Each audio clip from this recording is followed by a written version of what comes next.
Ini kisah nyata di masa lalu. Makanya sering baca tuh yang baik-baik lah, kisah salafus saleh, orang-orang soleh di masa lalu. Ada seorang hamba rajin sholatnya. Ini sahih riwayatnya, sahih. Rajin sholat.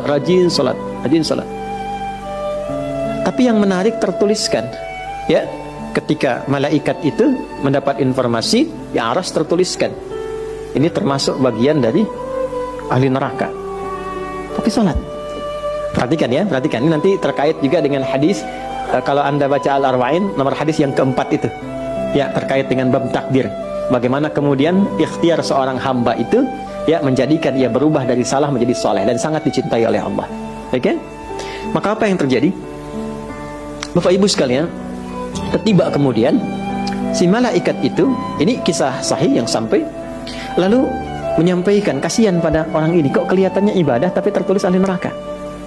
Maka disampaikan dengan cara yang Allahu a'lam, apakah menyamar atau bagaimana, tuliskan, kamu kok terus-terusan sholat, padahal belum tentu baik di mata Allah, belum tentu menjadi bagian ahli surga. Perhatikan jawabannya. Tujuan saya sholat ini bukan karena surga atau neraka.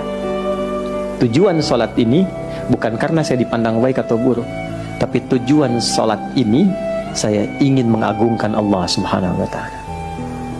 Perhatikan. Dan nanti ini menjadi cara bagi seseorang yang ingin bertobat.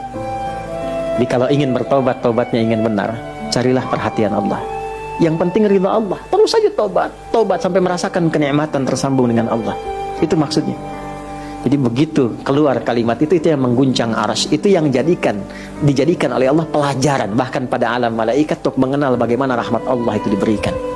Mudah bagi Allah membuka, merubah, memutar, mudah. Tapi Allah ingin memberikan pelajaran bahkan di alam malaikat bagaimana kasih Allah diberikan. Begitu kalimat itu muncul, apa yang terjadi? Maka berubahlah di arsy namanya menjadi ahli surga. Ini riwayat sahih. Berubah menjadi apa? Ahli surga. Padahal Allah tuh maha mengetahui, gampang aja tinggal dirubah ahli surga, tidak. Tapi Allah ingin memberikan informasi bahkan di alam langit kepada para malaikat betapa tingginya rahmat Allah, memberi kesempatan pada setiap hambanya untuk kembali kepada Allah dalam kebaikan.